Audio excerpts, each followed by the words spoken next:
जर तुम्हाला authentic genuine pizza खायचा असेल तर तुम्हाला 20 ते 25 मिनिटं थांबवावं. रिपीट कस्टमर बेस हा 70% आहे. फ्रेश आणि जेन्युइन पिझ्झा म्हणजे काय? फ्रेश डोनी बनवला जातो. तो डो मशीन मध्ये पास करून त्याला होमोजिनियस बनवतो आणि त्यानंतर त्या डोला कणिकला जसं मळतो तसं आम्ही डोला मळतो, पॅन्स मध्ये डिस्ट्रीब्यूट करतो आणि मग त्याचं आम्ही प्रॉपर प्रूफिंग करतो. प्रूफ केल्यावर त्याला आम्ही सेट करतो. तर जेन्युइन मोझरेला चीज घालतो आणि फ्रेश व्हेजिटेबल्स ऍड करून त्या पिझ्झाला ओव्हन मधनं पास करतो बेकिंगसाठी. आमचा एक पिझ्झा बनायला कमीत कमी 20 ते 25 मिनिटाला. हे कस्टमर्स बघू शकतात. 100% हायजेनिक किचन आहे आमचं.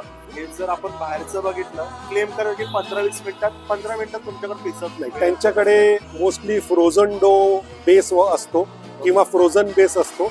त्यालाच ते ओव्हन मधनं पास करतात आणि 3 ते 4 मिनिटात ते बेक करतात. ऑनलाईन ऑर्डर करू शकता martinspizza.com, झोमॅटो स्विगीवर करू शकता. आमच्याकडे व्हेज नॉनव्हेज दोन्ही आहे.